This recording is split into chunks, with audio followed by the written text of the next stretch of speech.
Good morning. இன்றைக்கி அரிசி இல்லாமல் காலிஃப்ளவர் ரைஸு எப்படி பண்ணுறதுன்னு காமிச்சு தரேன். காலிஃப்ளவரை துருவி வச்சுங்கோ. ஒரு கடாயில் எண்ணெய், ஜீரா, பொடிப்பொடியாக நறுக்கிற வெங்காயத்தை போட்டு வதக்கிங்கோ. வெங்காயம் வதக்கின பொடிப்பொடியாக நறுக்கிற கேரட்டு, பொடிப்பொடியாக நறுக்கிற கேப்சிகம் போட்டு வதக்கிங்கோ.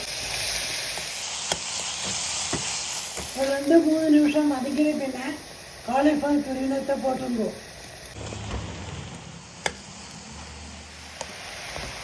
இதில் உப்பு, மிளகு பொடி, பச்சை காரப்பொடி, சோயா சாஸ், ஒயிட் வினிகர் போட்டு நல்லா கலந்துங்கோ.